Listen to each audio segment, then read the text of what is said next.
Hi guys, it's Mr. Fed. Welcome back to the channel. I am back in the man cave. I've been wanting to do this video for a while, and it is a video about my thoughts on Pokemon. Now, I am a self-confessed Nintendo fanboy. I love Metroid, Mario, Zelda, pretty much all core Nintendo franchises, but there is one franchise which I just haven't been able to get to grips with, and that is Pokemon. Now that is not, I haven't not tried to give it a fair crack of the whip. I mean, I do have some Pokemon games here on the Nintendo Switch, which I have tried gallantly to sort of battle my way through. I think I've also got a couple on the DS, and I think I've got the Tournament Fighters as well on the Wii U. Now, you'd argue that Pokemon is actually ultimately the most popular of all the Nintendo franchises, more popular than Mario, more popular than Zelda, more popular than Donkey Kong. You'd actually say that Pokemon could possibly be more popular than all the other Nintendo franchises put together. I mean, it is literally, it's turned into kind of like a worldwide phenomenon, hasn't it? Now, why do I say that? Well, I say that based on the evidence that there is actually a Pokemon shop, a whole shop dedicated to Pokemon in my tiny, tiny little sleepy village of Bitton in the shopping precinct. Now, I'd normally sort of expect to find a shop like that perhaps in a big city like London, Manchester, Leeds, Glasgow, or something like that, but to have a Pokemon shop in my tiny sleepy village of Bitton, it was quite a shock. Now, there's no Zelda shop. I've never seen a Super Mario shop. I've never seen a Donkey Kong shop. But this Pokemon shop, I walked into it because I was curious, and it is floor to ceiling, literally floor to ceiling on every single wall as you go in, full of Pokemon trading cards. Not only are they on the walls, there's not like a single inch of space that has not been occupied by a Pokemon trading card. There's also like these drawers as well, and you pull out these drawers and you get more stacks and stacks of Pokemon trading cards in there as well. Now, I walked in there and it wasn't full of children as you'd expect. No, it wasn't full of children. These were grown men in there, grown men, older than me. I'm 44. There was guys in their 50s looking and trading Pokemon cards in there. Now I had a look at some of these cards, and God, blimey, my jaw was on the floor. I looked at the first one and I thought, £8. Whew, £8. That's a bit steep. You don't get these like the good old days when you used to buy a pack of stickers. They used to come in a pack of 5, didn't they? And you used to get a stick of chewing gum in it as well. No, you're paying £8 for one sticker, one card.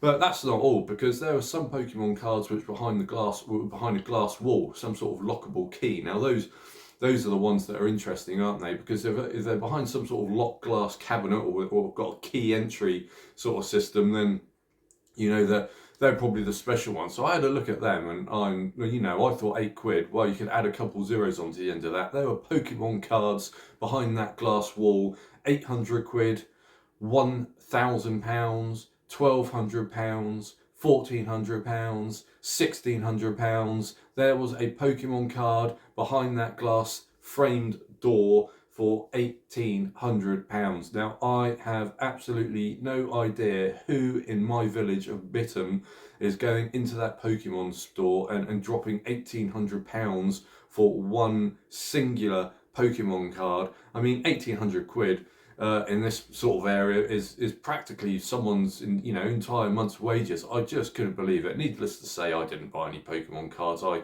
sort of skedaddled out of there, because it was clearly it was a zone, it was a place that I wasn't familiar with, and I didn't really fit in, and I didn't really feel sort of welcome in there. I walked in there, and the guy behind the desk obviously saw that I was uncomfortable, and he just sort of pointed at me and said, "Oh, sorry, mate, the pub is that way." So I just walked out, went and grabbed myself a pint. So I guess that's the first reason why I don't get Pokemon, really. I mean, it's the cost involved in some of those trading cards is absolutely astronomical. Now, £1,800 was the most expensive Pokemon card that I saw in that shop, but I have no doubt that some of those Pokemon cards go for way above that, and you're probably looking at 5, and you may even be looking at 6 figures if you can find the right Pokemon card. Let's go into the games then, because not only do I not get the Pokemon trading thing, I don't get the games either. I've now, what prompted me to make this video? Well, my nephew is going on holiday soon. I think he might have already gone. And he was trying to save some money for his holiday fund, and he came to me, and because he knows I play a lot of Nintendo Switch, and he said, you know, for my holiday fund, I will sell you these two Pokemon games here. What we got? Pokemon Diamond and Pokemon Pearl. He said, I'll sell you my two Pokemon games for 40 quid. Now, me being the dutiful and loving uncle, I bought these two Pokemon games off him. I gave him 70 quid because it's his holiday, so I chucked him an extra 30 quid. Now, I don't know anything about these games, and I bought them thinking that they were on the Nintendo Switch and they were going to be brand new Pokemon games. It was only after I sort of bought them from him that I realised they're not, they're ports. These are ports, so these are actual remakes from the Nintendo DS in 2006. So these games are actually from 2006.